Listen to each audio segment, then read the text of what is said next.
Avant que nous prions, j'aimerais dire ceci, que hier soir, je crois, j'ai dit à une dame, si vous suivez simplement les instructions, cela, le bébé hydrocéphale, son tour de tête diminuera. Et le tour de la tête du bébé a diminué la nuit dernière, d'1,5 centimètre, en mesurant avec une ficelle. Donc la dame l'a amené ici maintenant. Bon, la raison pour laquelle j'ai fait ça, sœur, c'est dans un but. Voyez, si vous pouvez voir une chose se produire de manière tangible, cela fera grandir votre foi pour continuer à y croire. Je fais parfois cela simplement pour, peut-être, comme de demander à une personne de se lever, de faire 1 ou 2 pas, de bouger la main, d'agiter le doigt, simplement une chose qu'ils peuvent faire différemment, simplement pour leur montrer que tout va bien. Ils s'agitent et pensent que ça ne va pas arriver, alors qu'en fait, c'est en train d'arriver. Vous voyez, il le faut. Combien désirent que l'on pense à eux dans la prière maintenant? Voulez-vous simplement lever la main et dire, « Seigneur, accorde-le, inclinons nos têtes. » Seigneur, alors que nous écoutons ce magnifique vieux cantique de l'Église, écrit par mon précieux ami Paul Rader, « Crois seulement ». Nous pensons maintenant à un garçon qui avait été amené aux disciples par ses parents. Pas plus de 10 jours après que Jésus leur avait donné le pouvoir de chasser les démons et de guérir les malades. Et voici qu'ils étaient complètement tenus en échec par un cas d'épilepsie.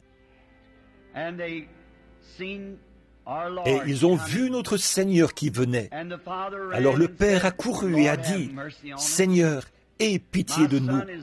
Mon fils est cruellement tourmenté par un démon. Je l'ai amené à tes disciples et n'ont pas pu le guérir. » Jésus a dit, « Je le peux si tu crois.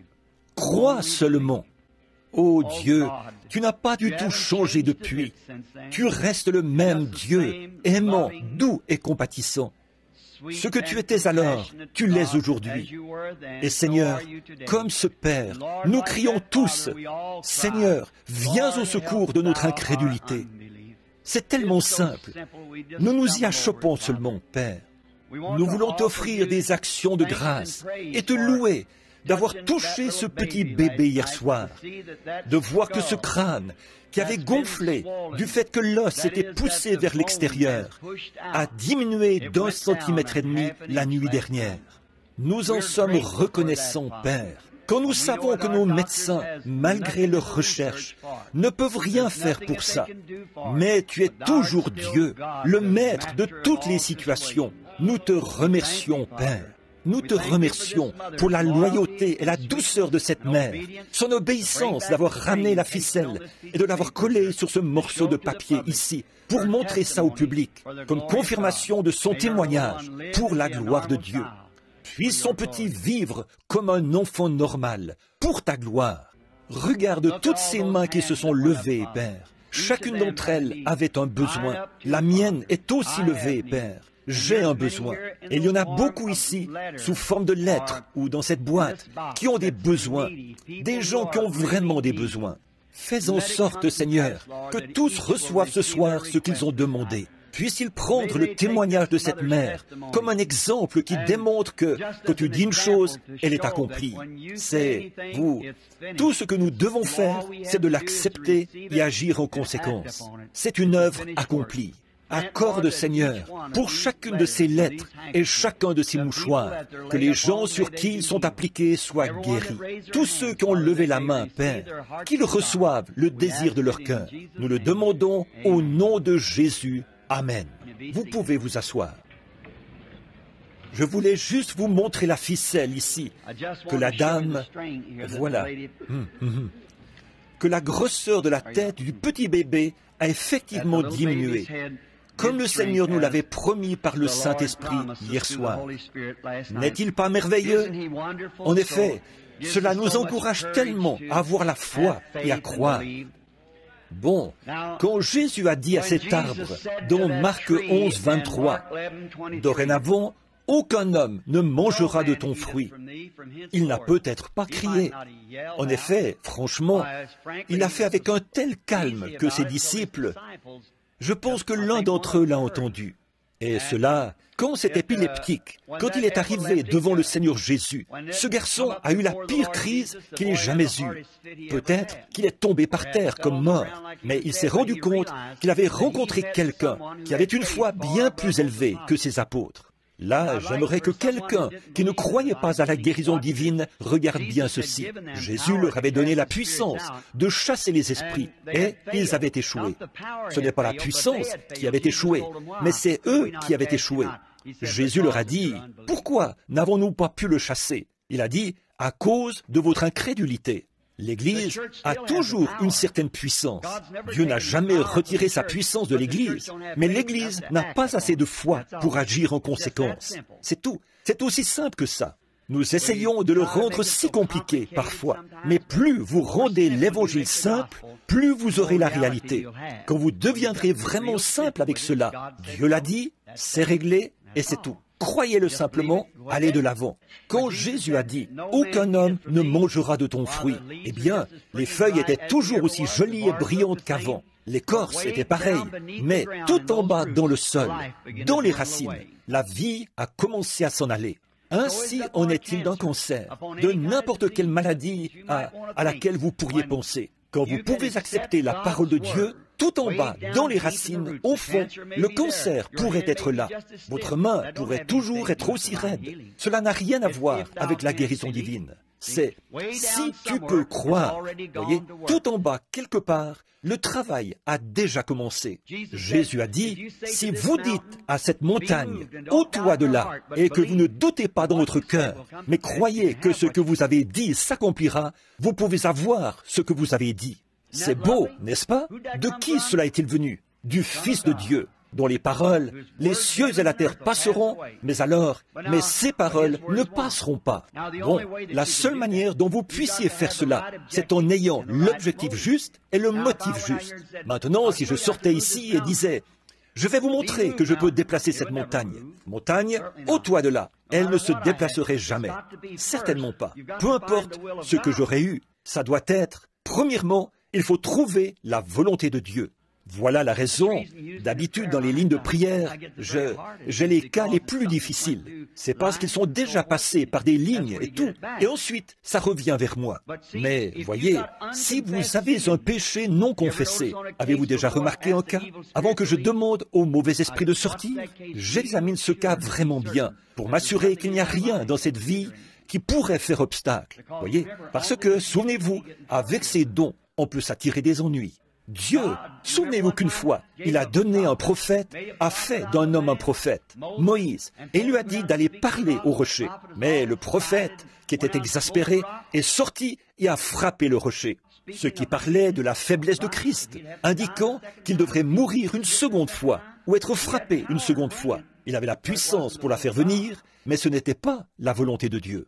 Je n'ai jamais pu croire que c'était la volonté de Dieu pour Élie pendant qu'il cheminait, parce que ses enfants le taquinaient à cause de sa calvitie. Je ne pense pas qu'il aurait dû faire ça, mais il était prophète et il était irrité. Alors il a prononcé une malédiction contre ses enfants, et 2 ours ont tué 42 petits-enfants innocents. Voyez, cependant, je ne crois pas qu'il aurait dû faire ça. Et cela... Dieu, je crois qu'aujourd'hui, avant de donner la puissance à son Église, il éprouve son Église, afin de voir ce qu'elle fera. La prochaine fois, peut-être, si le Seigneur le veut quand je reviendrai, nous aurons le temps de nous arrêter à quelque chose comme cela, à quelque chose qui est sur le point d'arriver. Et alors, nous en saurons plus à ce sujet. Mais si vous prononcez simplement la parole, que vous dites, « Seigneur, je le crois, ne doutez pas », que ça vienne vraiment du fond de votre cœur. Bon, disons par exemple que je me trouve dans une vallée et que je prêche à des millions de personnes, mais que de l'autre côté de la montagne, là, se trouve un groupe de 100 personnes en train de mourir sans connaître Christ. Eh bien, j'ai 1 million de personnes ici à qui prêcher. Pourtant, quelque chose dans mon cœur me dit, va de l'autre côté vers ces gens, va vers eux. Ils sont en train de périr. Moi, je ne veux pas y aller. Pourtant, il y a quelque chose en moi. Vous voyez? Alors ça, c'est Dieu qui agit. Regardez quel est l'objectif. Regardez quel est le motif d'y aller. pas pour vous-même. Bon, si je dis, eh bien, si mon objectif d'aller là-bas est juste, mais ensuite que je monte ici et que là se trouve une grande montagne, que je dise, vous savez, si je franchis cette montagne et sauve ces 100 personnes, un jour, on aura une statue là-bas, Frère Branham, le grand missionnaire. Alors mon motif n'est pas juste. La montagne ne tombera pas. Non, monsieur. Mais quand mon motif et mon objectif sont justes, et que Dieu, dans mon cœur, me conduit, et que je ne peux ni franchir la montagne, ni la contourner, ni passer dessous, que je dise, montagne, ôte-toi de là. Peut-être qu'elle, quand je dis cela, et sans rien dire de plus, avec cette sorte d'esprit juste, en étant conduit par le Saint-Esprit, dans la volonté de Dieu, il se pourrait qu'il n'y ait qu'une petite cuillerée de cette montagne qui se détache. Mais c'est en route. Le lendemain, il se peut qu'il y ait une chute de 1 kilo. Le lendemain, 1/4 de tonne. Et peut-être que dans un mois, il en tombera 5 tonnes. Et alors, ce n'est peut-être même pas encore visible, mais elle est en train de bouger. C'est en route. Je resterai là à regarder la chose s'accomplir, car Dieu l'a dit et c'est réglé, tout simplement. Pouvez-vous penser ça au sujet de votre mère là-bas ce soir? Très bien. Si vous le pensez, elle se rétablira. Très bien. Ça c'est si vous le croyez simplement. Prononcez simplement la parole et tenez-vous-y. Voyez, croyez-y, c'est tout. Accrochez-vous-y. C'est la vie éternelle. Bon, demain après-midi, j'ai dit à Billy ce soir, simplement d'oublier les cartes de prière et que je voulais parler. Je confesse la vérité. Ça fait depuis janvier que je suis en route. Outre-mer, de retour, à Phoenix, à la maison, de retour, et je suis complètement... Ce discernement, j'en arrive à être tellement faible que parfois, j'ai de la peine à savoir où je me trouve. Ça m'a presque achevé. Et puis, je dois repartir. Et vous, frères, m'avez invité à rester encore quelques jours. Combien j'apprécie cela. Je pense vraiment que c'est ici un merveilleux groupe de ministres. J'aurais souhaité que nous ayons un peu plus de temps pour fraterniser. Si le Seigneur le veut, je reviendrai un jour, rien que pour aller d'une église à l'autre et faire le tour de la ville, vous rendre visite à tous. Je serais heureux de faire cela, faire tout ce que je peux afin d'aider le royaume de Dieu, pour autant que vous le souhaitiez, et de revenir un jour, que vous nous rejoigniez, afin d'avoir une toute bonne réunion quelque part. Et souvenez-vous, frères, je prierai pour vous, ça c'est sûr, et je veux que vous priez tous pour moi, vous tous. Et maintenant, demain matin, auront lieu les réunions dans toutes ces différentes bonnes églises de la ville. Bon, quelques groupes de Jeffersonville sont ici. Quelques amis. Un de mes administrateurs de l'église, frère Fred Sothman, est ici. Je n'ai pas encore pu le voir dans la réunion. Et frère, beaucoup de mes amis de Jeffersonville m'ont pris mon secrétaire là, et tous sont ici, quelque part dans la réunion. Je ne les ai pas encore vus. Et frère, il y a de bonnes églises ici dans cette ville. Et vous autres visiteurs, trouvez-en une et allez dans ces églises demain. Elles vous feront du bien, j'en suis sûr. Ce sont des frères qui croient en ce genre de ministère. C'est la raison pour laquelle ils sont ici, assis sur l'estrade, et à ces places ici en bas. Ils croient en cela. J'apprécie de tels hommes. Seigneur, bénis ce chapitre des hommes d'affaires du plein évangile qui ont parrainé cette réunion. Il y a, je crois que c'était juste, qui ont parrainé la réunion.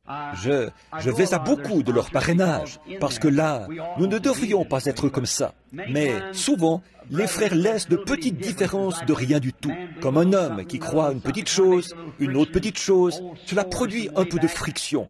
Et ça rouvre d'anciennes blessures d'il y a très longtemps. À ce jour, elle devrait être guérie, mais et si j'ai les hommes d'affaires du plein évangile, ça permet de relier un peu tout ça. Nous nous réunissons et nous avons une vraie communion ensemble, de vraiment bons moments. Et nous apprécions cela. Que Dieu bénisse ce chapitre. Je crois que le Seigneur l'a suscité dans un but. Bon, et puis l'autre jour, j'ai eu le grand privilège de voir l'endroit où se trouve frère Oral Roberts. Et c'est colossal, c'est vraiment beau, c'est un monument commémoratif de la Pentecôte. Ensuite, je suis allé chez frère Tommy Osborne, un autre endroit merveilleux, un homme de Dieu merveilleux qui, frère Tommy et moi, sommes vraiment proches. Et frère Oral aussi, des frères vraiment très proches. Nous nous aimons les uns les autres et essayons d'agir au mieux pour le bien des gens dans le royaume de Dieu. Donc, j'apprécie vraiment que ces hommes soient ici dans cette ville, parmi les autres hommes remarquables que vous avez. Vous, brebis, avez de merveilleux bergers. Je le dirai simplement comme ça. Ma prière est que le Seigneur continue à être avec vous tous. Et bon, demain après-midi,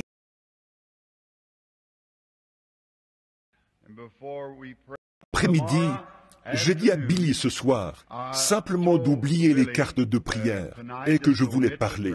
Je confesse la vérité. Ça fait depuis janvier que je suis en route. Outre-mer, de retour, à Phoenix, à la maison, de retour, et je suis complètement... Ce discernement. c'est la vie éternelle. Bon, demain après-midi, j'ai dit à Billy ce soir, simplement d'oublier les cartes de prière et que je voulais parler.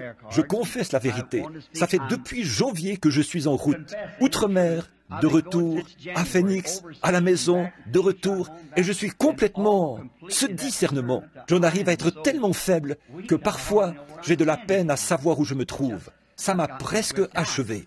Et puis, je dois repartir. Et vous, frères, m'avez invité à rester encore quelques jours. Combien j'apprécie cela. Je pense vraiment que c'est ici un merveilleux groupe de ministres. J'aurais souhaité que nous ayons un peu plus de temps pour fraterniser. Si le Seigneur le veut, je reviendrai un jour, rien que pour aller d'une église à l'autre et faire le tour de la ville, vous rendre visite à tous. Je serais heureux de faire cela, faire tout ce que je peux afin d'aider le royaume de Dieu, pour autant que vous le souhaitiez, et de revenir un jour, que vous nous rejoigniez, afin d'avoir une toute bonne réunion quelque part. Et souvenez-vous, frères, je prierai pour vous, ça c'est sûr, et je veux que vous priez tous pour moi, vous tous. Et maintenant, demain matin, auront lieu les réunions dans toutes ces différentes bonnes églises de la ville. Bon, quelques groupes de Jeffersonville sont ici. Quelques amis. Un de mes administrateurs de l'église, frère Fred Sothman, est ici. Je n'ai pas encore pu le voir dans la réunion. Et frère, beaucoup de mes amis de Jeffersonville m'ont pris mon secrétaire là, et tous sont ici, quelque part dans la réunion. Je ne les ai pas encore vus. Et frère, il y a de bonnes églises ici dans cette ville. Et vous autres visiteurs, trouvez-en une et allez dans ces églises demain. Elles vous feront du bien, j'en suis sûr. Ce sont des frères qui croient en ce genre de ministère. C'est la raison pour laquelle ils sont ici, assis sur l'estrade, et à ces places ici en bas. Ils croient en cela. J'apprécie de tels hommes. Seigneur, bénis ce chapitre des hommes d'affaires du plein évangile qui ont parrainé cette réunion. Il y a, je crois que c'était juste, qui ont parrainé la réunion. Je vais à beaucoup de leur parrainage, parce que là, nous ne devrions pas être comme ça. Mais souvent, les frères laissent de petites différences de rien du tout. Comme un homme qui croit une petite chose, une autre petite chose, cela produit un peu de friction. Et ça rouvre d'anciennes blessures d'il y a très longtemps. À ce jour, elles devraient être guéries, mais et si j'ai les hommes d'affaires du plein évangile, ça permet de relier un peu tout ça. Nous nous réunissons et nous avons une vraie communion ensemble, de vraiment bons moments, et nous apprécions cela. Que Dieu bénisse ce chapitre. Je crois que le Seigneur l'a suscité dans un but. Bon, et puis l'autre jour, j'ai eu le grand privilège de voir l'endroit où se trouve frère Oral Roberts. Et c'est colossal, c'est vraiment beau, c'est un monument commémoratif de la Pentecôte. Ensuite, je suis allé chez frère Tommy Osborne, un autre endroit merveilleux, un homme de Dieu merveilleux qui, frère Tommy et moi, sommes vraiment proches. Et frère Oral aussi, des frères vraiment très proches. Nous nous aimons les uns les autres et essayons d'agir au mieux pour le bien des gens dans le royaume de Dieu. Donc, j'apprécie vraiment que ces hommes soient ici dans cette ville, parmi les autres hommes remarquables que vous avez. Vous, brebis, avez de merveilleux bergers. Je le dirai simplement comme ça. Ma prière est que le Seigneur continue à être avec vous tous. Et bon, demain après-midi, à quelle heure commence le service, frère? 14h30. Disons qu'à 13h30, vous devriez être ici afin que cela n'interrompe pas les autres services. Bon, si les frères ne vous l'ont pas déjà dit, ce soir, ils ont des livres, des photos et ainsi de suite, et des bandes, et des disques, et des réunions, et ils les vendent. Mais nous ne les laisserons pas les vendre le jour du sabbat, demain. aucun livre, ni rien d'autre ne doit être vendu demain. Ainsi, nous n'avons jamais permis ça. Bien que beaucoup aient dit, vous avez vraiment tort. Le vieux papa Bosworth me disait, oh, frère Branham, là, vous avez tort. Mais c'est ce que je ressens, voyez, et je le ressens. Si vous en voulez un, ils vous le donneront. Mais nous ne pouvons pas vendre le jour du sabbat. Non, c'est tout. Si je crois cela, il faut que je le vive, simplement. Il faut que je vive en accord avec moi-même. Vous voyez? Et il faut que je vive en accord avec mes convictions. Et alors, ou bien vous pouvez nous contacter et passer à la maison, venir sur place et l'obtenir. Bon, ce soir, oh, nous tous, oublions simplement cela. Oh, qu'il y a du travail à faire, ou quoi que ce soit d'autre, ou les peines de la journée. Mettons simplement tout de côté et regardons dans la parole pendant quelques instants. Voyons ce que Dieu voudrait nous dire à travers sa parole. Et je prie que Dieu nous donne simplement une immense bénédiction ce soir. Jean, pourrais-tu la kidnapper pour moi? Pourrais-tu kidnapper cette petite fille pour moi? N'est-elle pas mignonne? Voudrais-tu rentrer à la maison avec moi et jouer avec ma petite Sarah, grande comme ça? Oh oui, j'aimerais bien. Elle a à peu près ta taille. Elle est la petite fille à papa. Et je te parie que tu aimes aussi ton papa, n'est-ce pas? Ta maman? Oh, bien sûr que oui. La plus mignonne petite fille. Alors que je me tiens ici, que je regarde. On dirait des petits yeux avec des cernes et des petits cheveux châtains. J'aime vraiment les petits-enfants. J'ai deux petites filles chez moi. L'une d'elles, c'est Rebecca, et l'autre, Sarah. Il y a quelque temps, j'étais loin. Elles sont toutes les deux les petites filles à papa, vous savez, et je les aime. Et aussitôt que je rentre, il faut que je les prenne sur le dos. Mais Becky devient trop grande pour ça. Elle est aussi grande que moi. Maintenant, elle me casserait le dos. Mais elle est quand même toujours la petite fille à papa. Et maintenant, d'ici un an, nous voulons la mettre à l'école biblique quelque part, loin de l'école publique. Et alors, elles sont restées debout en attendant que papa rentre à la maison. Vous savez, j'étais ailleurs pour des réunions. Et demain soir, elles attendront jusqu'à minuit, si j'arrive à rentrer. Donc, je suis rentré très tôt ce matin-là, vers 3 ou 4 heures. Et maman est venue à la porte et m'a fait entrer. J'étais si fatigué, épuisé. Ici, sur l'estrade, sous l'onction, on se sent bien. Mais quand elle vous quitte, c'est là que vous vous attirez des ennuis. Combien savaient cela? Mais bien sûr que c'est comme ça.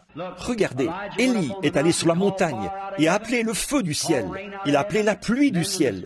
Et ensuite, quand l'Esprit l'a quitté, il a erré dans le désert pendant 40 jours. Et Dieu l'a trouvé caché au fond d'une caverne quelque part. Jonas, il est allé au fond et est resté en vie dans le ventre d'une baleine 3 jours et 3 nuits. Il a été recraché sur la rive et est parti prêcher. Toute la ville s'est repentie et est venue à Dieu. Et quand l'onction l'a quitté, il est monté au sommet de la colline et a demandé à Dieu de lui ôter la vie. Voyez, il n'y a pas longtemps, je me suis tenu près de la tombe de William Cowper, qui avait écrit ce célèbre cantique que nous utilisons lors du service de communion. Il y a une source remplie du sang des veines d'Emmanuel. Tout pécheur plongé dans ce flot. Avez-vous déjà entendu ce qui lui est arrivé? Après que cette inspiration l'eut quitté, il a essayé de trouver la rivière pour se suicider. J'habite juste de l'autre côté de la vieille maison du Kentucky. Et Stephen Foster a donné à l'Amérique ses chants populaires les plus célèbres. Et quand il écrivait que l'inspiration venait, cette inspiration, qu'il écrivait un chant. Ensuite, quand il en sortait, il allait s'enivrer. Finalement, il a appelé un serviteur, a pris un rasoir, et s'est suicidé. Les gens ne savent pas par quoi passent les gens qui vivent dans cette dimension spirituelle. Bon, ici, vous sentez que vous pourriez déplacer une montagne, mais laissez seulement l'onction vous quitter. Franchissez cette porte. S'il n'y a pas quelqu'un là pour vous attraper, voyez? Et alors, peut-être que pendant quelques heures, vous savez à peine, vous vous demandez où vous êtes. Et alors, soir après soir, cela prend le meilleur de vous. Et la petite, j'aimerais vous parler des petites Sarah et Rebecca. Donc, le lendemain matin, je ne pouvais pas dormir et je me suis levé. Je me suis assis sur une chaise. Et au bout d'un moment, Becky, qui est l'aînée, avait des jambes plus longues que Sarah. Et alors Becky est venue en courant. Elle s'est réveillée, a sauté du lit sans réveiller sa petite sœur. Elle a traversé la maison en courant aussi vite qu'elle pouvait. Elle disait, « Papa, papa, j'ai tendu une jambe. » Elle a sauté à califourchon en gardant assez bien son équilibre. Un peu comme l'église moderne, vous savez. Ça fait longtemps qu'elle est dans la course, vous savez, depuis plusieurs centaines d'années. Elle arrivait bien à se tenir en équilibre. Elle m'entourait de ses bras et a dit, « Oh, mon papa! Mon papa! Et à cause du bruit, la petite Sarah s'était réveillée. Eh bien, je ne sais pas si c'est le cas avec vos enfants ou pas. C'est le cas avec les miens. Le plus jeune reçoit les vêtements usagés de l'aîné. Donc, Sarah portait les pyjamas de Becky. Les pieds environ comme ça trop longs, vous savez. Et la voilà qui est arrivée, un tout petit bout de femme, en tombant, en trébuchant. Et elle est arrivée un peu en retard. Becky s'est alors retournée. Elle a dit, « Sarah, ma sœur, je veux te dire quelque chose. » Elle a dit, « J'étais ici en premier et j'ai le monopole. Donc, j'ai tout de papa et il ne reste plus rien pour toi. » C'est de cette manière que certains perçoivent la religion, n'est-ce pas? Ah oui, c'est vrai. Et la pauvre petite Sarah, les coins de sa petite bouche sont retombés. Ses petits yeux noirs se sont levés vers moi et elle s'est mise à pleurer. Becky, elle, avait sa joue contre la mienne. Elle me serrait dans ses bras. Je l'aime. Et Sarah a commencé à s'éloigner parce que Becky avait tout de papa. J'ai présenté l'autre genou comme ceci et je lui ai fait signe comme ça. Elle s'est vite reprise. Elle a couru et a sauté sur mon genou. Ça ne faisait pas longtemps qu'elle était née et ses jambes n'atteignaient même pas le sol. Elle était un peu vacillante, peut-être comme je le suis.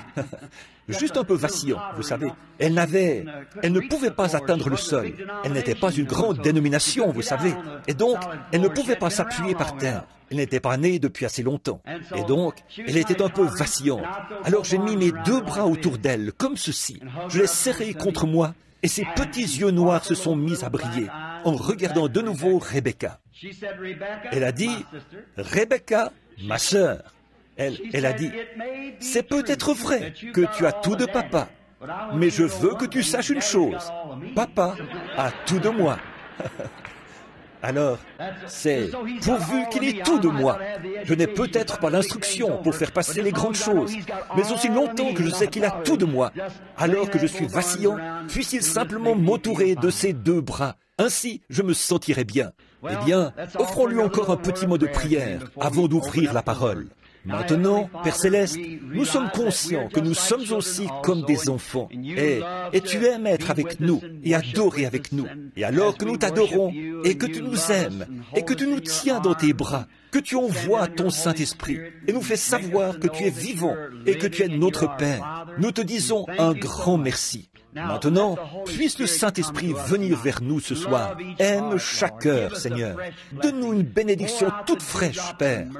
Déverse sur nous les gouttes de rosée de la miséricorde. Ne regarde pas à nos péchés. Ils sont trop nombreux. Seigneur, pardonne-les simplement. N'en tiens pas compte, Père. Et prends-nous simplement dans tes bras et guéris nos maladies et purifie nos âmes et libère nos esprits, Seigneur, afin que nous puissions t'adorer et te louer, être comme de petits enfants qui courent dans la maison, en sachant simplement que Papa veille sur nous. Accorde-le, Seigneur. Maintenant, nul n'est capable d'interpréter la parole. Nous en sommes conscients. Jean a vu le livre dans la main droite de celui qui était assis sur le trône.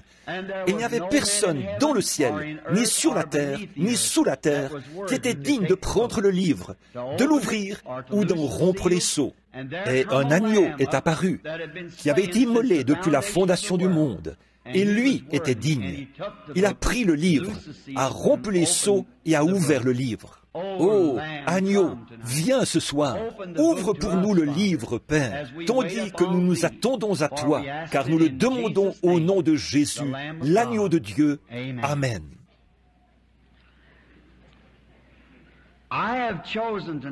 Ce soir, j'ai choisi ici un petit verset des Écritures de 3 mots. Mais premièrement, je veux lire un ou deux versets dans Jean, au chapitre 11, en commençant par le verset 23.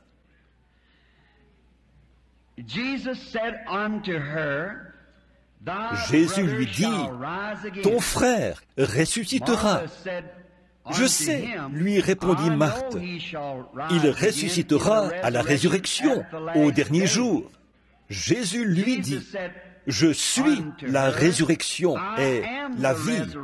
Celui qui croit en moi vivra, quand même il serait mort. Et quiconque vit et croit en moi ne mourra jamais. » Crois-tu cela? Elle lui dit, « Oui, Seigneur, je crois que tu es le Christ, le Fils de Dieu, qui devait venir dans le monde. » Et comme sujet, je souhaite utiliser ces 3 mots. Crois-tu cela? J'ai lu une histoire il y a quelque temps. Je pense que c'était une histoire inventée. Et la plupart des ministres ont lu, je pense, le livre du docteur Ingraham, Le prince de la maison de David. C'est un livre excellent.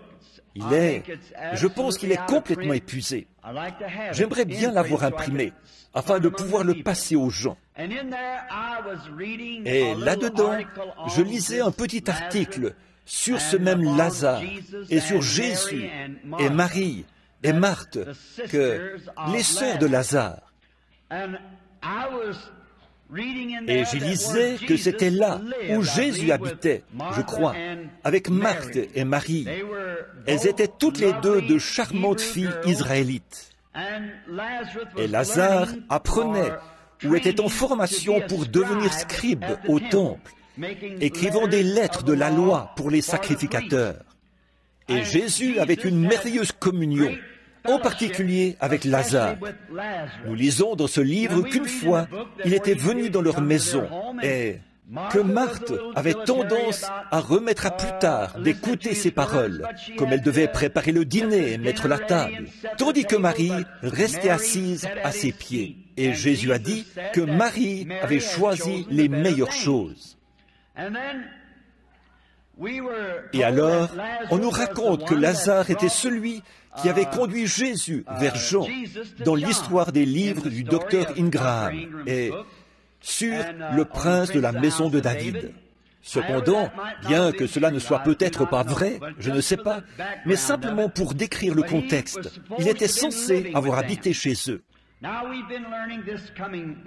Bon, nous avons appris la semaine prochaine, la semaine dernière plutôt, que Jésus dit dans Jean 5,19, « Le Fils ne peut rien faire de lui-même, il ne fait que ce qu'il voit faire au Père. Et tout ce que le Père fait, le Fils aussi le fait pareillement. » Voyez, ce qu'il voit faire au Père. Alors, pour que cette histoire soit vraiment véridique, le Père, Dieu, doit avoir parlé à son Fils Jésus et dit, « Ton ami Lazare va mourir, mais il va en ressortir du bien. Alors toi, quitte la maison, pars, parce qu'on te demandera de prier pour lui ou de le guérir. Et je ne veux pas que tu fasses cela. Si vous regardez le déroulement de l'histoire, vous verrez que la tournure que prennent les choses aboutit à cette vérité. » Donc, Jésus, sans aucun avertissement ou quoi que ce soit, a quitté la maison pour aller ailleurs. Il n'est pas rentré ce soir-là. Il est allé dans d'autres villes. Et aussitôt que Jésus eut quitté la maison, les ennuis ont commencé. Et quand Jésus quitte votre maison, les ennuis sont en route. Souvenez-vous bien de ceci. Quand il quitte votre maison, les ennuis sont en chemin. Quand vous avez des activités sociales et tout dans votre église qui fonctionnent d'une façon si parfaite, comme une énorme Rickenbacker de 16 cylindres, et que vous laissez Jésus en dehors, quand Jésus quitte votre église, il y a des ennuis sur la route. Oui, monsieur, quand Jésus quitte une dénomination, qu'on le met de côté et qu'on déclare, eh bien, maintenant, nous ne croyons plus que ces choses soient absolument correctes, et que vous adoptez autre chose. Les ennuis sont en route. Souvenez-vous bien de cela. Cela me rappelle une histoire du Seigneur Jésus qui se trouve dans le livre de Luc. Vous savez, quand il n'était qu'un garçon d'une 12aine d'années, les gens de sa famille l'avaient emmené, selon la coutume chaque année, à la fête de la Pentecôte. Et pendant qu'ils étaient à la fête dans la ville de Jérusalem et qu'ils passaient de bons moments, nous voyons dans la Bible qu'ils ont marché pendant 3 jours sans lui. Ils ont peut-être pensé, considéré la chose comme allant de soi, que Jésus devait être parmi leurs proches. Or, on ne peut pas faire ça. Quand ils sont allés se renseigner auprès de leurs proches, Il n'était pas là. Et on ne peut pas considérer les choses comme allant de soi, simplement parce qu'on est méthodiste, baptiste, presbytérien, pentecôtiste, et que dans notre milieu, nos ancêtres étaient de grands croyants. Eh bien, on considère la chose comme allant de soi, que Jésus est avec nous. On ne peut pas faire ça. On doit être en contact avec lui chaque jour, à chaque minute. Oh, j'aime ça. Je veux ce que Dieu est maintenant. Ce que mes parents avaient, ce que mes ancêtres avaient, c'est merveilleux. Mais ce qu'ils avaient est bien. Je pense que nous sommes plus loin sur la route. Voyons ce qu'il est aujourd'hui. Je ne veux pas regarder en arrière et voir ce que M. Moody a fait, parce que nous sommes plus loin sur la route que M. Moody. Le problème avec nos églises, c'est que nous regardons en arrière et disons, eh bien, voyons ce que M. John Wesley a dit, ce que d'autres ont dit. C'est la raison pour laquelle la science est bien plus avancée dans son domaine que la religion dans le sien. Tenez, il y a 300 ans, un savant français a démontré que si on allait à la vitesse vertigineuse de 50 km à l'heure, la gravitation vous élèverait de la Terre.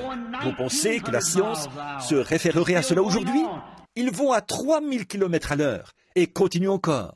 Ils vont de l'avant, ils regardent en avant. Mais nous voulons regarder en arrière et voir ce que Moody a dit, ce que Sankey a dit, ce que Finney a dit, Knox, Calvin, certains d'entre eux. Ce qu'ils ont dit était très bien. C'était pour leur âge. Mais nous avançons. Mon grand-père conduisait une charrette à bœufs. Je conduis une Ford V8. Mon fils volera en avion à réaction. C'est ça, nous avançons. C'est ce que la religion devrait faire.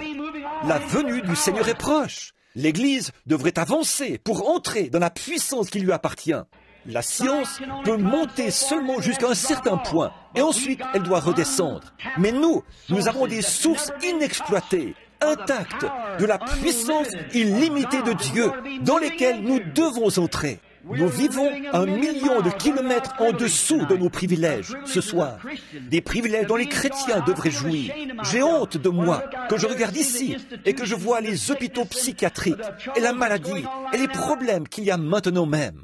Notre Église devrait arpenter les rues, guérir les malades, ressusciter les morts, chasser les démons, accomplir des signes et des prodiges, faire prendre conscience au monde entier que Jésus-Christ vit. C'est ce que nous avons besoin de faire. Mais vous dites, Monsieur Moody Monsieur Moody n'a pas vécu de nos jours. C'est vrai, nous vivons pour la venue du Seigneur. Et nous avons simplement considéré les choses comme allant de soi, qu'il était avec nos proches. Mais l'autre jour, quand un adversaire a défié Monsieur Graham, nous avons vu qu'il n'était pas parmi nos proches. Où le trouve-t-il? Où ont-ils trouvé Jésus? Exactement là où ils l'avaient laissé. Où l'ont-ils laissé? À la fête de la Pentecôte. Où laissons-nous Jésus? Où l'Église l'a-t-elle fait? À la fête de la Pentecôte. Quand nous nous éloignons de la puissance de la Pentecôte de jadis et de la fête de la Pentecôte, nous nous éloignons de Jésus. C'est tout à fait exact, mon ami. Nous vivons en dessous de nos privilèges. Oui, monsieur. Ils l'ont laissé à la fête de la Pentecôte. Et c'est le seul endroit où les méthodistes, les baptistes, les presbytériens et les pentecôtistes le trouveront. C'est en retournant là où vous l'avez laissé. Où est la joie du Seigneur? Où est la puissance du Seigneur? L'Église se demande aujourd'hui qu'est-il arrivé au Dieu de l'histoire? Il attend que son peuple l'appelle à entrer en scène. Mais nous ne pouvons pas le faire à travers les dénominations. Nous ne pouvons pas le faire par la psychologie. Nous ne pouvons pas le faire par l'arithmétique. Ou nous ne pouvons pas le faire par l'instruction. Nous nous séparons. Nous nous divisons. Nous ne sommes pas divisés. Nous sommes une seule personne, réellement en Jésus-Christ. Nous sommes tous un en Christ. Et nos dénominations n'y arriveront jamais. Aussi bonnes soient-elles, elles n'y arriveront pas. Notre instruction est le plus grand obstacle que l'Évangile ait jamais rencontré. L'instruction. Ce dont nous avons besoin, ce n'est pas d'instruction. Nous avons besoin de la puissance et de la démonstration du Saint-Esprit, de retour dans l'Église pour démontrer la puissance. Jésus n'a jamais dit « Allez par tout le monde et enseignez ».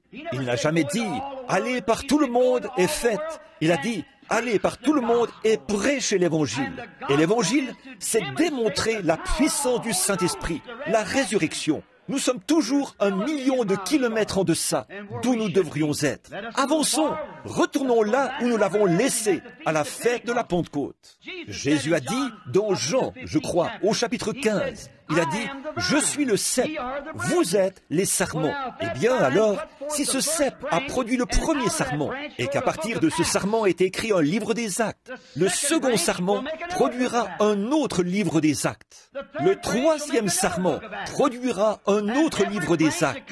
Et chaque sarment qui sort de ce cep sera semblable au premier sarment. Bon, on peut greffer, nous savons cela. J'ai vu un citronnier avec environ 8 différentes sortes de fruits. J'ai vu un oranger qui portait des pamplemousses, des citrons et tout le reste. Mais ils ont été rattachés. C'est ça le problème aujourd'hui. Nous avons rattaché nos idées, rattaché nos dénominations. Mais si, un jour, cet arbre produit lui-même une autre branche à fruits, elle sera comme les premières à l'origine. Alléluia! Oh, l'Église va s'harmoniser, mais nous avons besoin de la puissance qui était à l'origine. Nous avons besoin du Saint-Esprit, de la puissance de la résurrection de Jésus-Christ. C'est ce qu'il nous a dit de faire. Je suis le cep, vous êtes les sarments. Si un plant de vigne produit un sarment et que de là sortent de beaux raisins bleus, le prochain sarment qu'il produira portera de beaux raisins bleus. Si le premier cep est sorti et qu'ils sont tombés sous l'effet du Saint-Esprit, qu'ils ont accompli de grands miracles et des signes, et qu'ils ont scellé leur témoignage à un monde, même beaucoup parmi eux, avec leur propre témoignage. Ils ont scellé leur témoignage de leur sang. Ils ont traversé toutes sortes de périls et tout pour apporter l'Évangile. Ils ont souffert. Ils ont été battus. Ils ont été punis.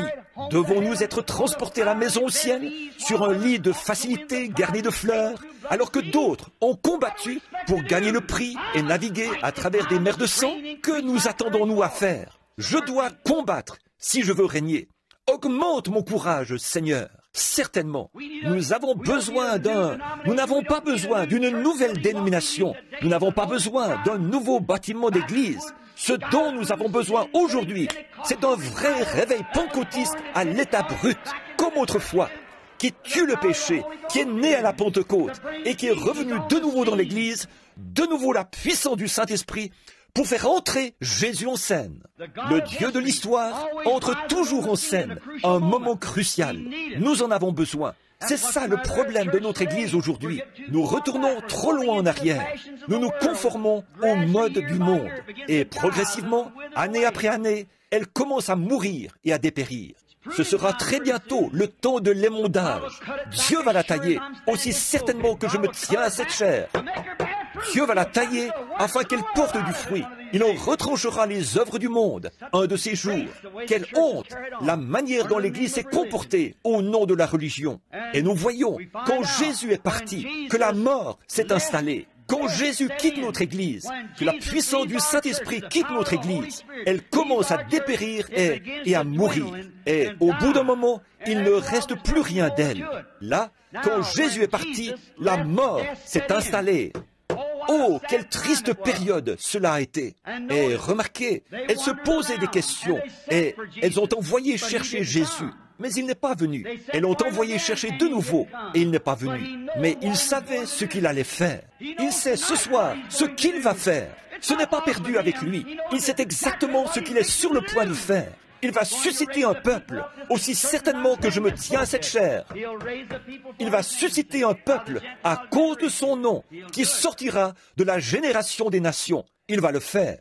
Le temps des Juifs est tout proche maintenant, et celui des nations est en train de prendre fin, parce qu'elles se sont détournées. Elles rejettent Christ, elles rejettent leurs signes, elles rejettent tout ce qui est sacré, et cataloguent cela comme étant de la télépathie, une puissance diabolique. Et elles blasphèment contre le Saint-Esprit et se séparent définitivement de Dieu. Et Dieu prendra cette minorité après quelque temps et il l'établira comme une église puissante. Et ensuite, il dirigera l'Esprit vers les Juifs et emmènera l'église des nations à la maison. Exactement. Elle se prépare maintenant. Oh, combien nous sommes au temps de la fin, presque. Jésus, il savait. Et après quelque temps, il a dit, « Notre ami Lazare dort. » Eh bien, les disciples ont pensé qu'il se reposait un peu. Il a dit, « Eh bien, s'il dort, c'est qu'il va très bien. » Eh bien, il l'a dit dans leurs mots, afin qu'ils comprennent. Il a dit, « Il est mort. Et à cause de vous, je me réjouis de ce que je n'étais pas là. Voyez, à cause de vous, je me réjouis de ce que je n'étais pas là, parce qu'il lui aurait demandé de guérir, de le guérir. Mais il savait qu'il ne pouvait pas le faire, parce que la vision était encore, après ces 4 jours, il savait que c'était le moment que le Père lui avait indiqué. Comme c'est beau, au sépulcre, il a dit, « Père, je te rends grâce de ce que tu m'as déjà exaucé, mais je parle à cause de la foule qui m'entoure. » Voyez, il savait déjà ce qu'il allait faire. Il a dit, je vais aller le réveiller. Bon, je peux m'imaginer que ce petit foyer était vraiment brisé. Le soutien de famille n'était plus. La tristesse. Oh, c'est merveilleux quand vous avez un foyer triste ou un cœur triste et qu'alors Jésus apparaît subitement. N'est-ce pas? Je peux m'imaginer de voir Marthe, une belle petite femme, le visage recouvert d'un voile noir, et la petite Marie, et qui se tiennent l'une l'autre en disant « Qu'allons-nous faire? Papa et maman ne sont plus, et notre précieux frère. Maintenant, nous avons quitté l'Église, et nous avons été excommuniés par eux, et nous sommes sortis pour suivre Jésus de Nazareth. Et il s'est retiré quelque part, et nous a laissés. » Je peux entendre un critiqueur venir dire « Hé, où est ce guérisseur divin, ce prophète de Galilée? Où est-il maintenant? Regardez, quand il est vraiment temps pour lui de faire quelque chose, il n'est pas là. » C'est ça. Vous voyez, Dieu aime faire ça. C'est tout. Simplement, laissez les gens. Simplement, laissez les gens montrer ce qu'ils sont. Oui, simplement les éprouver pour voir ce qu'ils sont réellement. Il leur donne une bénédiction. Il apparaît, se montre, se présente aux gens. Juste pour voir le genre de réaction qu'ils auront. Juste pour voir ce qu'ils vont faire. Bon, alors nous voyons quelques jours plus tard, 4 jours, le pauvre Lazare était mort. On l'avait enterré. Le 2e jour, 3e jour, 4e jour. Eh bien, tout le monde sait que la corruption s'installe après 3 jours. En premier, le nez s'affaisse sur le visage. Et alors, la corruption s'installe. Les vers de la peau commencent à dévorer le corps. On l'a mis en terre. On a placé une grosse pierre devant l'entrée de la grotte où on l'avait déposée. Et de temps en temps, les jeunes filles allaient s'agenouiller au sépulcre et pleuraient. Et après quelque temps, la nouvelle s'est répandue. Jésus est arrivé. Nous l'avons vu entrer en ville. Oh, cette petite Marthe, qui apparemment avait eu tendance à remettre ça plus tard, à montrer alors de quoi elle était faite. La voilà qui arrive. Elle est alors en route. Elle court à sa recherche. Je peux entendre certains d'entre eux, le long de la route, qui disent « Eh bien, je suppose que tu es convaincu maintenant que ta religion était fausse. » Elle les a tout simplement ignorés et a continué. Elle a passé à côté de tous les critiqueurs sans s'arrêter. Elle a continué jusqu'à ce qu'elle le voie, peut-être assis au coin de la rue. Bon, semble-t-il, elle aurait le droit de lui faire des reproches et de lui parler méchamment. Mais elle n'a pas couru vers lui en disant « Dis donc, toi, tu es censé être un prophète, un homme de Dieu. Pourquoi n'es-tu pas venu lorsque nous t'avons appelé? En effet, maintenant, nous sommes la risée de la ville. Nous avons quitté notre église pour te suivre. » Il semble que c'était son droit. Mais vous savez, c'est comme l'agneau et la colombe sur lesquels je vous ai prêché. Si nous sommes un agneau renonce à tous les droits qu'il a. C'est tout à fait vrai. Il n'a que de la laine. Alors, il doit renoncer à cela. Et vous renoncez à tous les droits que vous avez afin de servir Dieu. C'est exactement cela. Je m'en prenais aux femmes à propos de leur façon de porter ces espèces de petits vêtements. Vous savez, elles ont dit, eh bien, nous sommes américaines. Nous pouvons faire ce que nous voulons. J'ai dit, c'est tout à fait exact. Mais si vous êtes un agneau, vous renoncerez à vos droits. Fumer des cigarettes et avoir un comportement inconvenant comme ça, c'est la pire chose qu'une femme ait jamais faite. C'est tout à fait exact. Il n'y a pas longtemps, une dame m'a dit, en me parlant, elle a dit, « Mais, frère Branham, on ne fait pas d'autres genres de vêtements. » J'ai dit, « Mais on fabrique toujours des machines à coudre et on vend du tissu. Il n'y a absolument aucune excuse. » C'est tout à fait exact. Souvenez-vous, un jour, il se peut qu'ici vous soyez pur vis-à-vis de votre mari, mais vous aurez à répondre d'adultère pour cela, très certainement, car quiconque regarde une femme pour la convoiter a déjà commis un adultère avec elle dans son cœur. Qu'est-ce qui se passe avec les femmes pentecôtistes aujourd'hui? C'est la question que je me pose. La façon dont vous vous êtes éloigné de l'ancienne ligne de conduite. la façon dont vos mères avaient l'habitude de porter de longs cheveux. Et aujourd'hui, les femmes pentecôtistes, peinturlurées, comme pour le Mardi Gras, se coupent les cheveux et portent de petits vêtements courts comme ça. Exactement comme tout le reste, elles vont tondre la pelouse pendant l'après-midi. Quand les hommes passent par là, vous rendez-vous compte, les femmes, que vous aurez à répondre d'avoir commis un adultère avec ces hommes? Vous vous présentez à eux dans ce but. C'est un mauvais esprit sur l'Église et les gens, et ils ne le savent pas. Aveugles, et ils ne le savent pas. C'est la vérité. Vous dites peut-être que je n'ai pas le droit de dire cela en tant qu'évangéliste. Eh bien, je dois suivre la conduite du Saint-Esprit. C'est tout ce que je peux dire. Vous, si je vous rencontre au jugement, alors je n'aurai pas à avoir votre sang sur mes mains. Éloignez-vous de chaque pouce de terrain qui semble appartenir à Satan. Restez-en éloignés. Partez de là. Peu m'importe combien de vedettes de télévision. Vous n'êtes pas une vedette de télévision. Vous êtes une fille de Dieu. J'ai prêché dans l'église d'un pasteur l'autre matin au sujet d'un vieil esclave, au temps où on vendait les esclaves, il y a longtemps. Ils avaient l'habitude de venir là et de les acheter aux enchères. Les gens étaient là, ils sanglotaient, pleuraient à cause de leur patrie, dans laquelle ils ne retourneraient plus jamais. On devait leur donner le fouet. On les achetait comme on achèterait une automobile, pour n'importe quoi. On fixait un prix et on vendait ces êtres humains.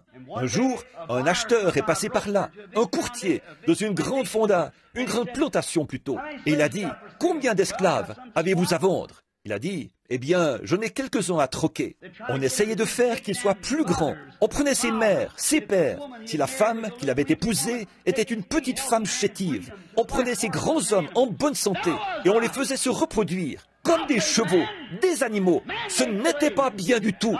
Dieu a fait l'homme. L'homme a fait les esclaves. Ce n'est pas bien dès le départ. Jamais. Dieu ne veut pas qu'un homme soit un esclave. Non, monsieur. Et aucun. Regardez ce qui s'est passé. Et au milieu de tout cela, ce gars a dit, « Eh bien, j'aimerais en acheter quelques-uns. » Il avait remarqué là un jeune gars. On n'avait pas besoin de lui donner le fouet. Il avait le menton relevé, la tête haute, comme un vrai monsieur. Il allait et venait. Et le courtier a dit, « J'aimerais l'acheter. » Il a dit, « Mais il n'est pas à vendre. » Il a dit, « Eh bien, pourquoi ?» Il a dit, « C'est le chef. » Il a dit, « Non, c'est un esclave. » Eh bien, il a dit, « Comment ça? Est-ce que vous le nourrissez mieux que les autres ?» Il a dit, « Non, il mange là-bas, à la cantine, avec les autres. C'est un esclave. » Il a dit, « Qu'est-ce qui le rend si différent des autres ?» Et le chef a dit, « Je me suis moi-même longtemps posé la question. Mais un jour, j'ai trouvé. Là-bas, dans sa patrie, son père est le roi de la tribu. Et bien qu'il soit un étranger loin de chez lui, il sait toujours qu'il est le fils d'un roi et il se comporte comme tel. Si un indigène africain pouvait se rendre compte que son père est un roi et que, ici, un étranger dans un pays lointain, il pouvait toujours savoir qu'au-delà de la mer, il est le fils d'un roi. Comment devraient se comporter les femmes et les hommes alors que vous êtes des fils et filles de Dieu? Agissez en conséquence.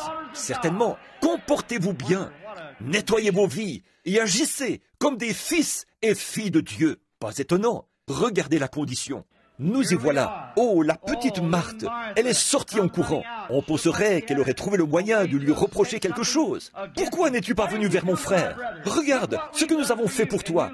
Et tu nous as laissé tomber.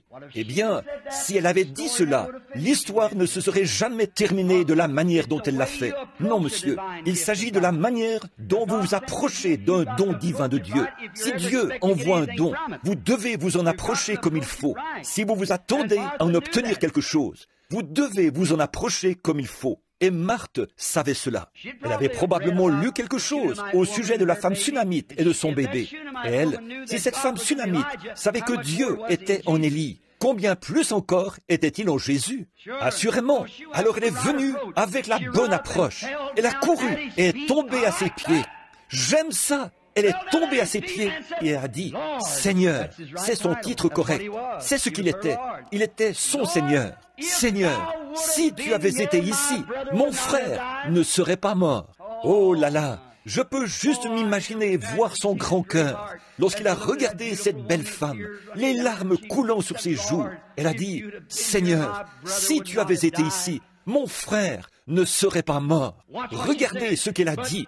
Mais même maintenant, Seigneur, bien qu'il soit mort, bien que les vers rampent à travers son corps, même maintenant, Seigneur, tout ce que tu demanderas à Dieu, Dieu te l'accordera. Oh, voilà le secret. Il se pourrait que vous disiez, j'ai fait le tour de tous les hôpitaux. Le médecin dit que je vais mourir. Mais même maintenant, Seigneur, je suis étropié à cause de l'arthrite. Je ne peux pas bouger. Mais même maintenant, Seigneur, ce petit bébé hydrocéphale avait une tête de cette taille-là hier soir. On ne pouvait rien faire.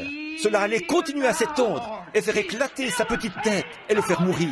Mais même maintenant, Seigneur, il est toujours le même Dieu. Il est toujours le même Seigneur.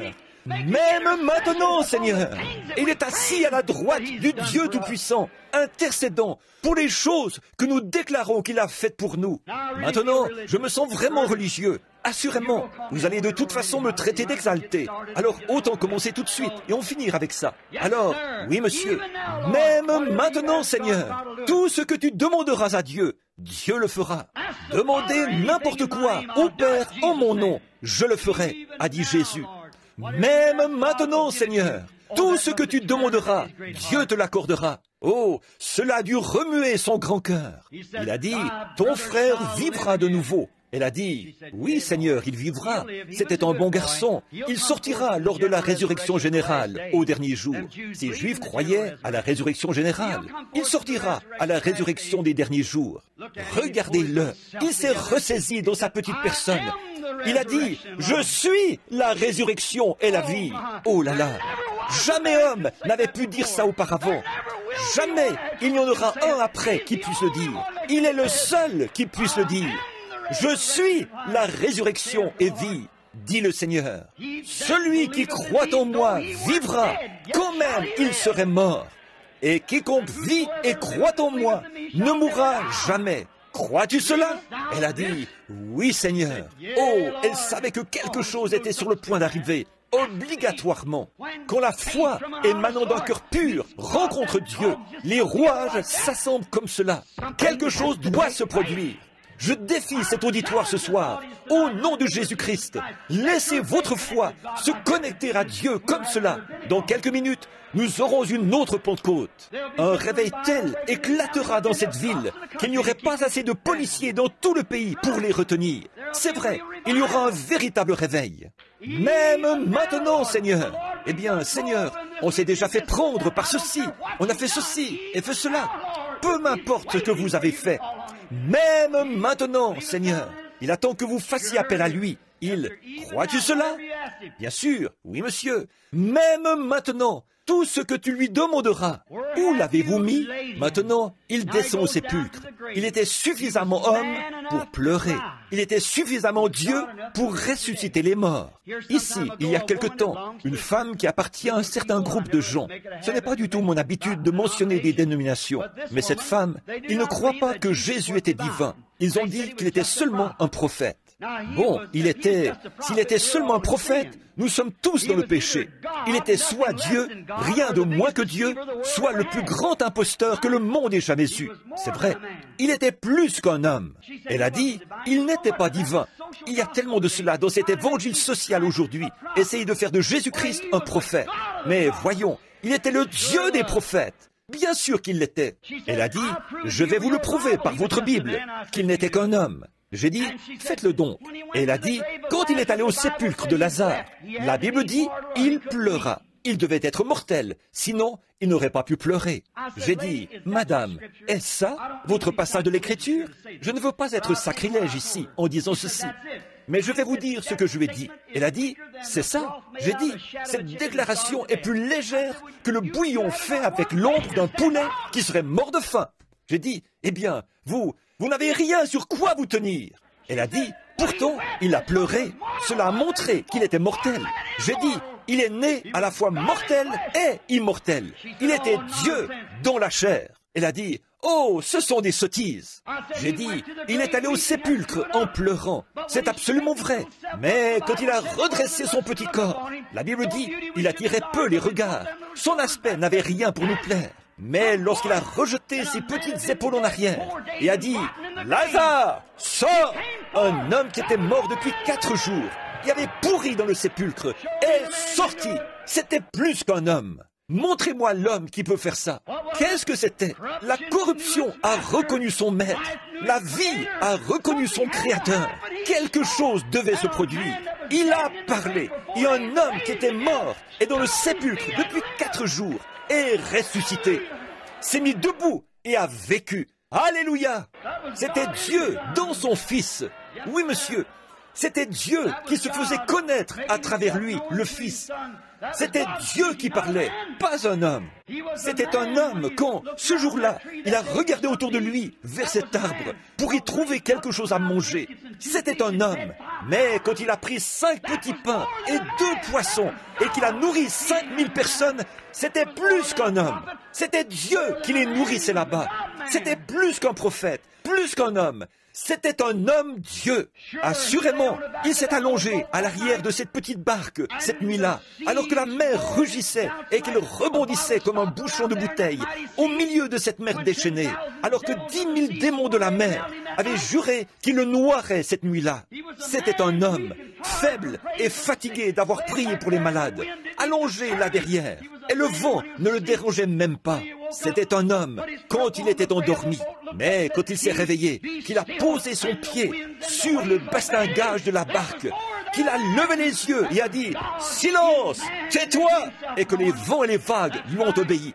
C'était plus qu'un homme. C'était Dieu dans l'homme, se faisant connaître. C'est vrai, c'était un homme à la croix, quand il a imploré la miséricorde, quand il s'est écrié « J'ai soif », c'était un homme, quand il est mort, c'était un homme, mais le matin de Pâques, quand il a brisé les sceaux de la mort, de l'enfer et de la tombe, et qu'il est ressuscité, c'était plus qu'un homme, c'était Dieu manifesté. Pas étonnant que le poète ait dit « En vivant, il m'a aimé ».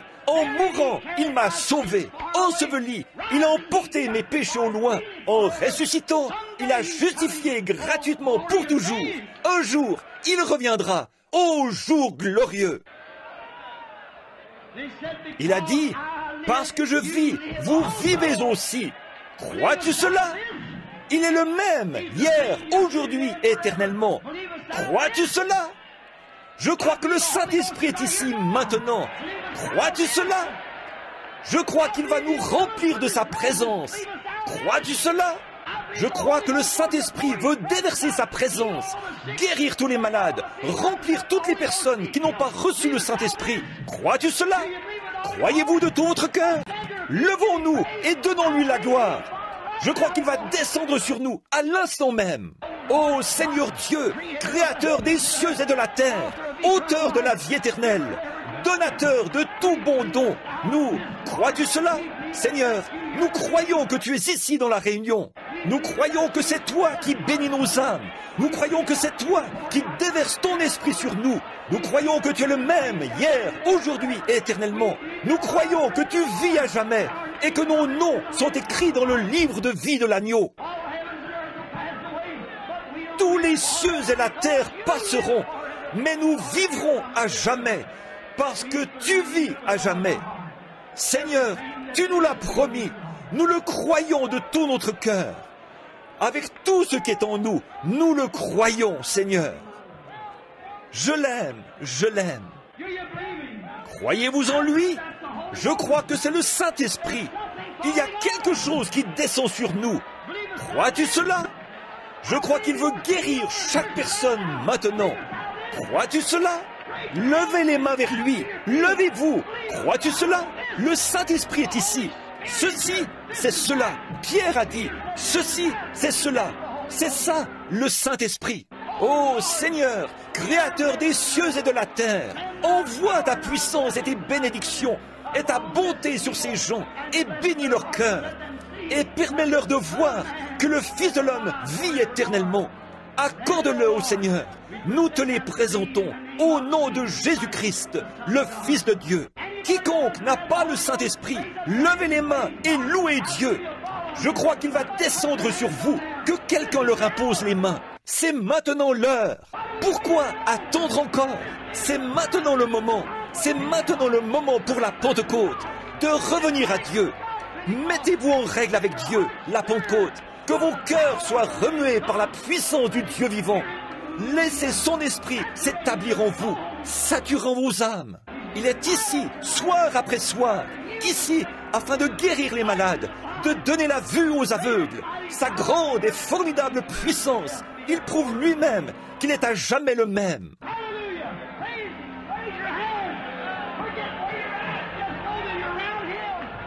Alléluia! Louez-le! Levez les mains!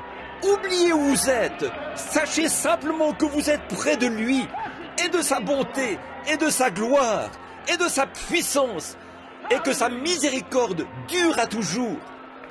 Il est pour toujours le même. Béni soit le nom du Seigneur. Alléluia!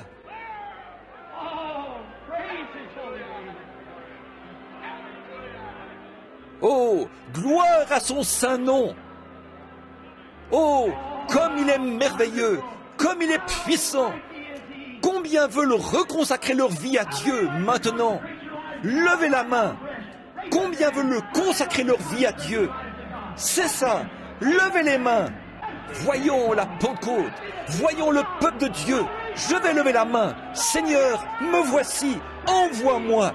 Et puis, prends un ange avec les charbons de l'autel et envoie ta puissance sur nous, Seigneur. Ô Dieu, accorde-le dans la plénitude de ton esprit, ô Père. Entends notre prière, ô Seigneur. Entends notre prière en tant qu'enfant debout qui croit. Loué soit son nom. Oh, comme des vagues de gloire qui descendent. Oh, les gouttes de rosée de la miséricorde. Oh, que Dieu soit loué. Que nos âmes attendent. Crois-tu cela? Crois-tu cela? C'est le Saint-Esprit qui vient. C'est cette force invisible qui nous pousse dans le royaume de Dieu. Les bénédictions de la Pentecôte. Revenez à la maison. Vous êtes attendus à la maison. Vous êtes des gens précieux. Dieu veut que vous vous consacriez. Femmes, nettoyez vos vies. Hommes, nettoyez vos vies. Allons et retournons à Dieu. Et servons Dieu d'un cœur vraiment pur. Gloire à Dieu. Le Saint-Esprit est là dans la réunion. Faites simplement ce que vous vous sentez conduit de faire. C'est tout. Laissez simplement le Saint-Esprit se mouvoir sur vous. Je ne peux rien dire. Je ne sais pas quoi dire maintenant. Le Saint-Esprit est partout dans le bâtiment.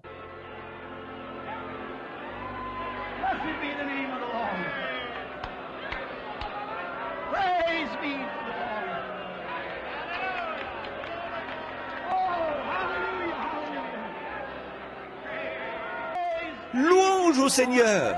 Oh, alléluia, alléluia. Louange au Seigneur. Gloire au Seigneur. Comme c'est merveilleux, comme c'est glorieux.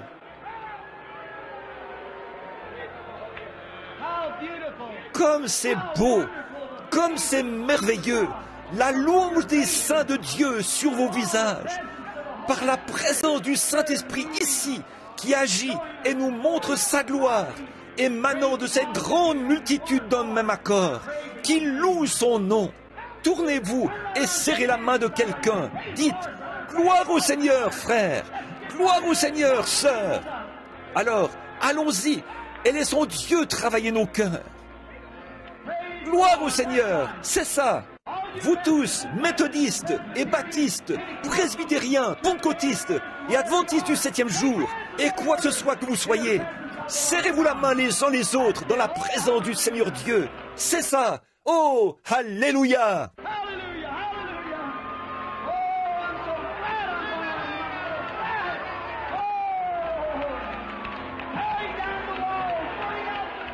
Alléluia, alléluia. Oh, je suis si heureux d'être l'un d'entre eux. Je suis si heureux. Oh, démolissant les murs, jetant les impuretés dehors. Gloire, liberté dans le Seigneur, en louant son saint nom. Béni soit le nom du Seigneur. Oh, alléluia. Gloire à Dieu. Oh, j'aime voir ça. Des gens qui se serrent la main et dont les visages s'illuminent. La puissance de Dieu qui dit, c'est ça, nous sommes des enfants de Dieu, nous sommes tous une très grande église, une très grande personne en Jésus-Christ, son épouse, la glorieuse. la venue du Seigneur est proche. Son peuple s'assemble et s'aime avec amour et la puissance de sa présence. Oh, c'est comme le ciel. Oh, c'est bon. Amen.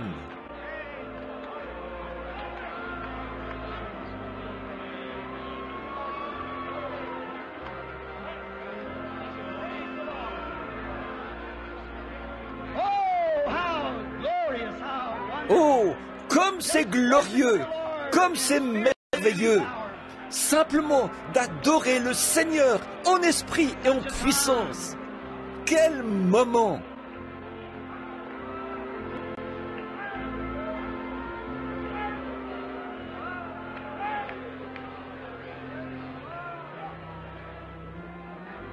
C'était pour s'arrêter. Nous commençons.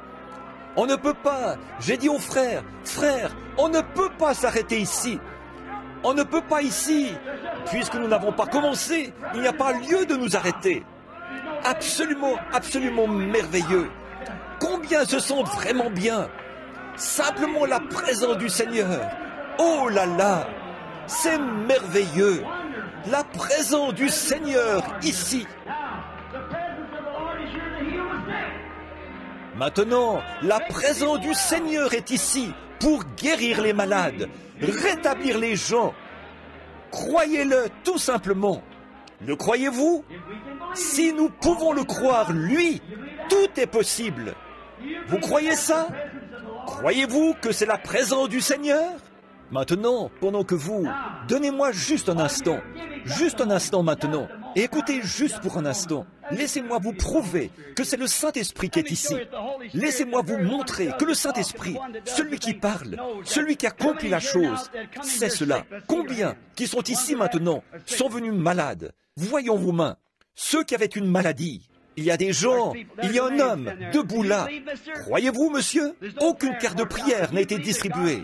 Mais croyez-vous que Dieu peut vous guérir? Croyez-vous qu'il peut me dire votre problème? C'est dans votre côté. Vous devez bientôt subir une opération. C'est vrai. Vous vous appelez monsieur Cartwright. C'est vrai. Pas vrai?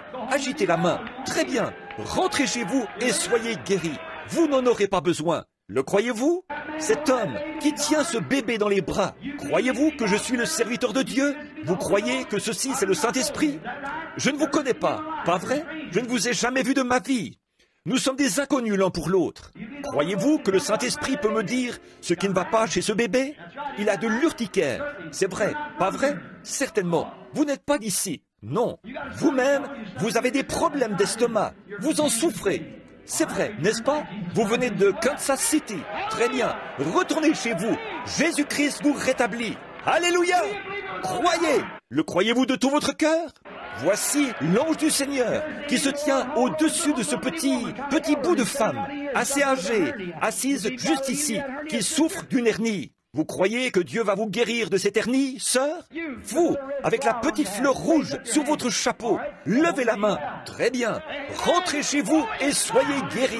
Amen. Oh, c'est Dieu, c'est Christ, le Fils de Dieu. Il est ressuscité des morts. Il est ici. Maintenant, posez vos mains les uns sur les autres et passez un bon moment de la prière. Vous tous, pendant que je demande à quelqu'un de venir ici. Venez ici, frère.